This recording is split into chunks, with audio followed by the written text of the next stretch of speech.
What's going on, everybody? Welcome to a brand new episode of the 876 411 Review Show. It's been a long time, I know. I'm Mark Brown, and today we're going to delve into a bevy of topics. I was away, of course, for the Pan Games, so that's why you haven't seen me in a while. And big up to all the Jamaican athletes who were here for Pan Am and Para Pan Am. We did decent in both competitions and all of that. So now that I'm done, I'm back.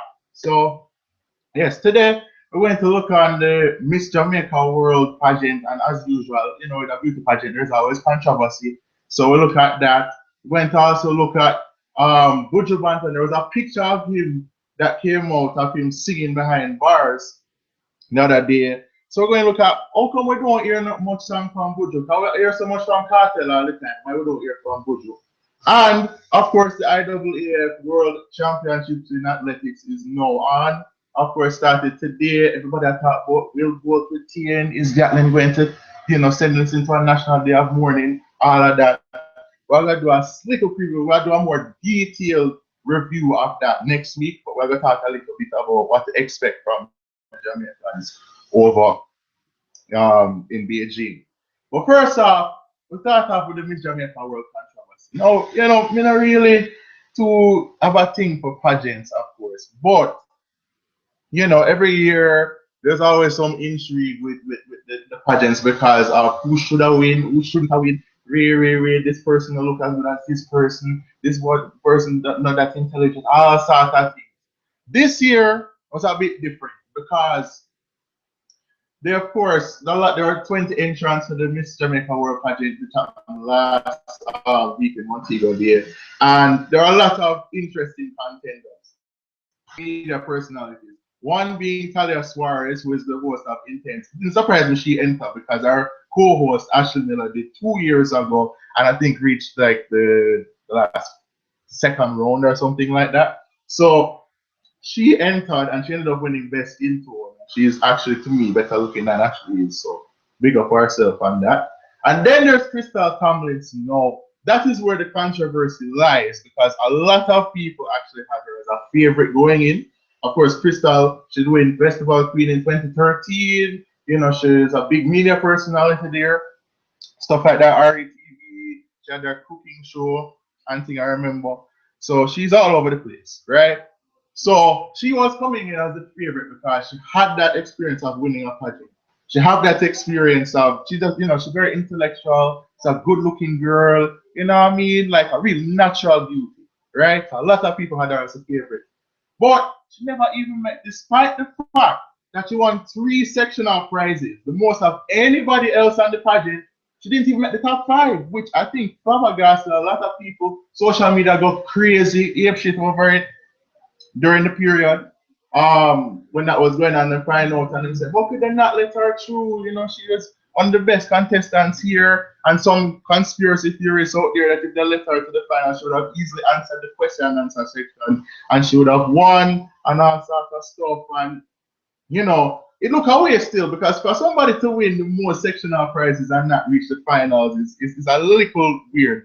You hardly see that with pageants, right? So she ended up missing out on the top 5, and the top 3 ended up being Rochelle McKinley, who's been in God knows how many pageants now, Brian De Silva, and the eventual winner, Senator Mary. Now, the good thing about the winner is, in Mary's case, she's a different person than now. Much like when Casey did win Miss Universe Jamaica and then go to Miss Universe and do so well. She had the short hair, she had the not so typical look from other past pageant winners.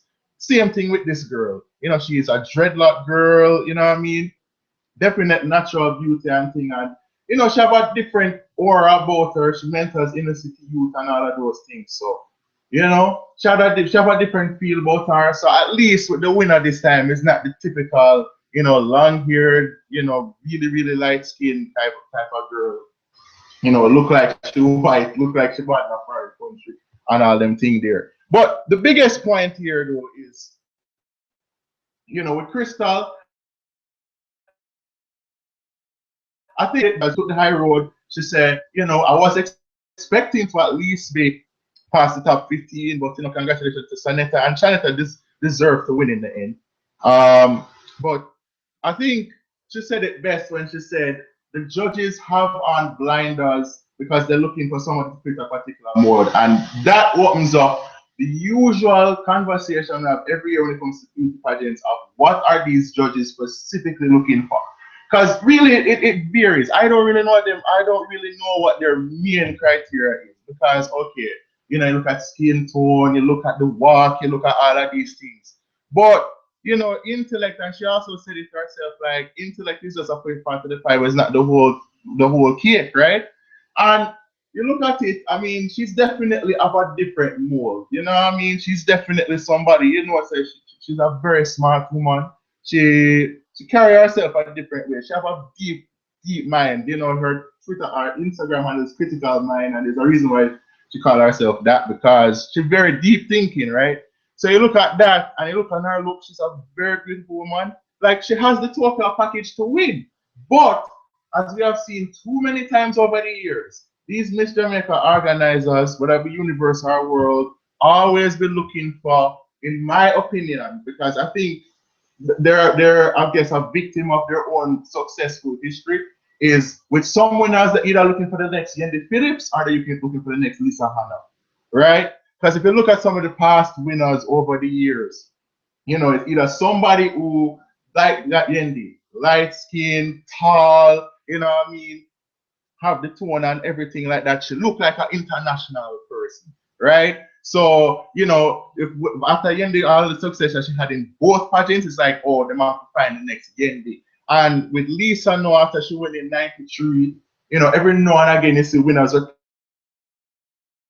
kind of hard. I mean, like with Diana Robbins a couple years ago when she went to the finals, and Laurie and Shane last year. I think a lot of those organizers are stuck in that mode where because those people had success, they might find people who kind of similar success based on how them look compared to them, right? And I don't think that is right because at the end of the day, you cannot.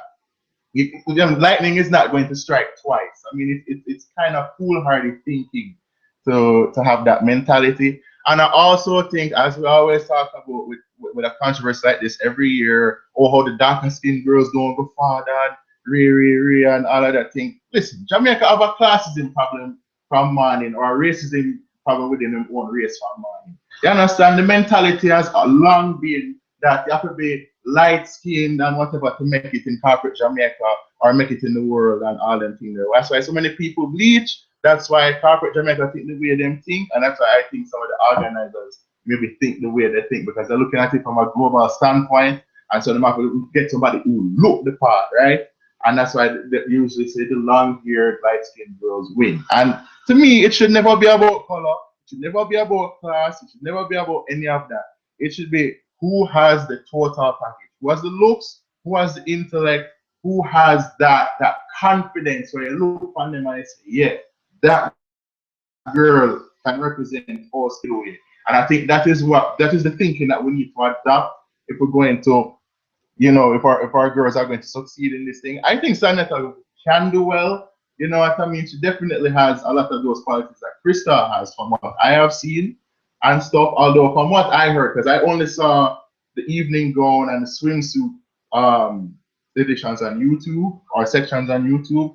None of the finalists were particularly convincing in the question and answer section, which is what a lot of people said Krista would have shown in because, you know, we see her, what she's doing in the media. She's a very smart woman. So I don't know. I just think it's a whole bag of shells. Again, I don't know. I wish her well. I hope Senator does well in China, where this year's Miss World pageant will be held. But yet again, it brings up the question: what are these judges really going to be looking at when they're looking for Miss World or Miss Jamaica, Miss Universe contender? So I don't know. We just have to see if that changes. If we're going to see more different types of girls kind of break the mold and kind of change the usual, right?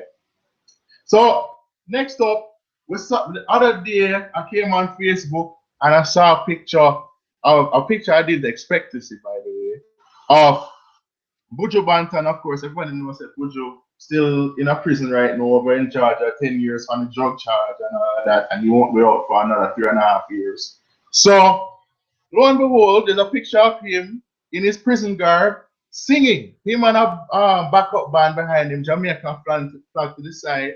And there he is performing, and a lot of fans went cuckoo over that on social media. They were like, yo, that's great to see that Buju still doing him thing. Him look a little thicker now, of course, when he in prison, them feed all them crappy prison food there, you go gain some weight and all of that. And you know, it's good to see him still doing him thing. Of course, him also doing a master's degree behind bars. So, you know, him balancing out, trying to keep himself busy, keep himself active, you know, hoping that maybe he can get out of the behavior. Because we don't know, so all of him appeals thrown out because, you know, them basically threaten him and say, oh, if you don't drop your appeal, then we're going to bring back the gun charge, so him waive all the rights to appeal and then have no choice but to serve up this and thing. But anyway, this brings up a very interesting point because a lot of people were asking me when they saw that why, you know, we don't hear from Buju, we don't hear material from Buju the way we hear material from Kartel, like our Kartel in a prison for what?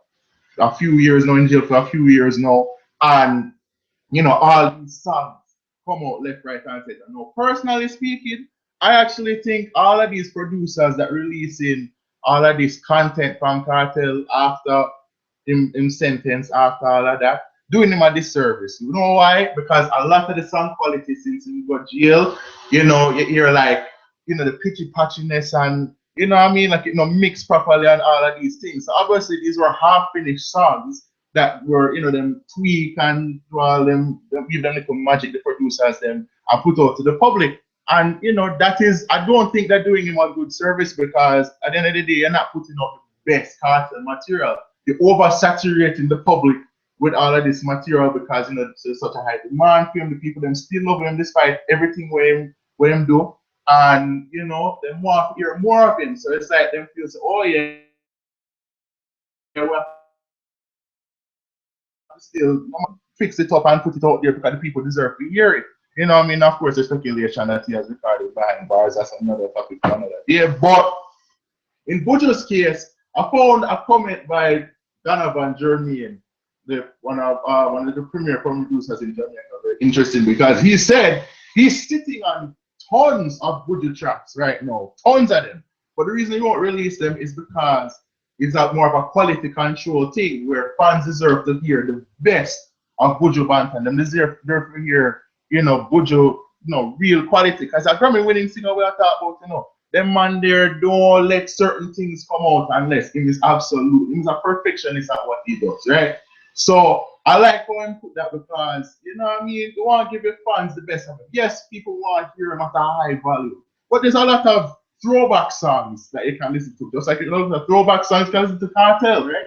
But right now, I just think like, you know, only if it's looked at as, yeah, Buju would have liked this to come out, right? Because it sound proper, you know what I mean, everything down to the finer points, you know, in good shape, then, you know, it's a situation where, you know, you just let time pass and then, you know, drop them maybe one by one if you want to. But it's a case where it actually helps Buju because more fans will be yearning for him to come out, yearning for him to, you know, get that big first performance in record music out of prison. Of course, you can't record over there because in federal prison over there, they don't really allow you to do that.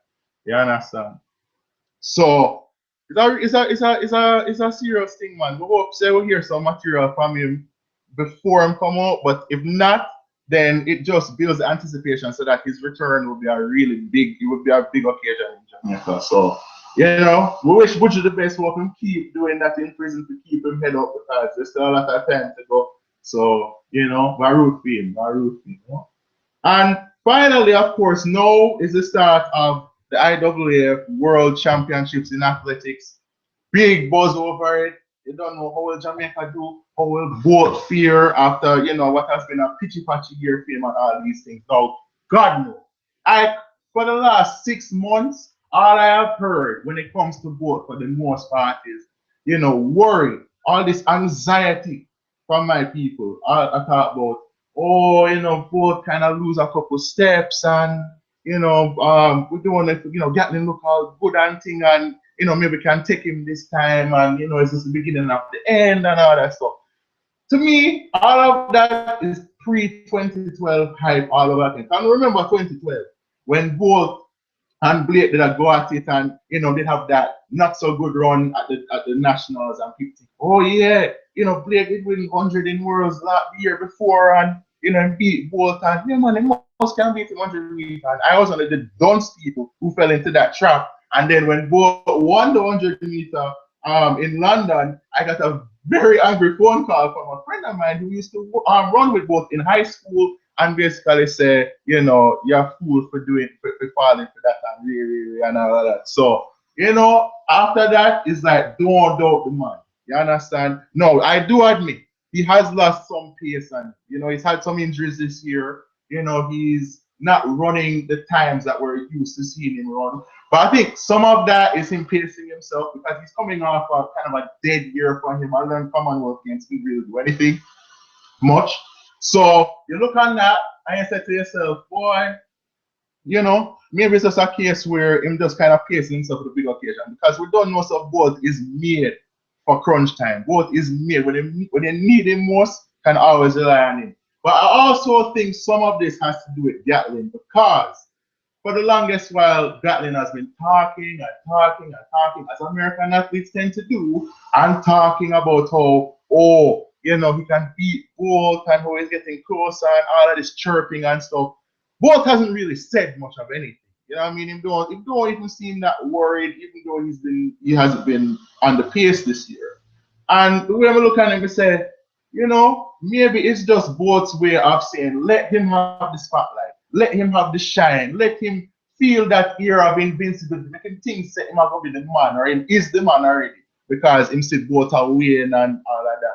But I think he's just doing that to get in his head a little bit, make him feel full of himself, so that when the main moments arrive, 100-meter and all the other races they're going to be facing each other in, that him is still the man to beat. And I think that is what he's going to show in Beijing. And I have a feeling he's going to retain all of his titles, 100, 200, 4x1. I hope so. The 100-meter final is tomorrow. So you don't know, everybody going to be waking up early in the morning, hoping to see, both stick it to Gatlin once more and all them things there, because anyhow Gatlin win, as we said earlier, it's a national day of mourning. People are go ball, people are go vex, people are go all sorts of things. You understand? It's kind of a good art versus evil thing that's being built up, because of Gatlin's druggy past and all that kind of stuff. Right? From the team overall, I looked at all the events that we're in. I think 12 to 13 medals is a reasonable expectation. I expect our relay team to do well. I think Shelly is going to retain all of her titles as well under 200. 4x4 teams look strong. And shot put Commonwealth Games champion last year. I think he's one of our few real hopes in the field sort of on the field aspect, and I think he will do well in Beijing. I could see him walking away with a bronze. And also a Safa, by the way, going back to the 100-meter, I think he's going to win bronze. If he can just get the big games, everybody knows him as a great starter, but if he can just finish the last 40 to 50 meters with some strength, with some will, you know what I mean? I think he can medal, because it's a very tough 100-meter field. My gosh, yeah, Andre DeGrasse, who everybody hype up here as the next Donovan Bailey. You know what I mean? I saw him firsthand here at Panam. He's legit. He's a legit, up and coming star at 21 years old. I think he has a very bright future. But it's going to be a very tough race tomorrow. But I feel both and Paul can do the job as long as they take care of the business. So yeah. So again, we'll do more detailed analysis, recap everything we're going in Beijing next Sunday after the final races are run and all of that. Oh, and shout out to Lisa Hanna, loving the caller, the hottest milk in Jamaica. She turned 40 on Thursday. Does she really look 42? Because I'm sorry, I haven't seen much difference between her now and her in 93 when she was doing this one. I really don't. Other than the fact that she gets a little curvier. But other than that, the curve is actually make her look better than she did then. But trust me, she ages like fine wine. She's a total. Myself, Lisa Hanna, the Minister of Youth and Culture. So yeah, that is another episode of 876 4-on-1 Please let us know your thoughts on these topics. What do you think about the budget thing? What do you think about Miss World? Do you think the right person won? What do you think about Crystal's case? And leave us your prediction. What do you think will happen in BG? What do you think will win tomorrow? What do you think will win Shelly's races, 100 and 200, and all the events that we are compete for in Beijing? Let me know, let us know what you think. Shout out to Kemar, the chemist Scott, the designer on the side, the partner on this whole thing. You know what I mean? Set around the real way. And we have some big things are lining up right now behind the scenes. We're trying to grow it into a brand, not just a website and just an online presence. We're trying to make this a proper brand, not just in Jamaica, but all around the place. So that way I do. So yeah, bring up on yourself. We'll see you next week. Peace out.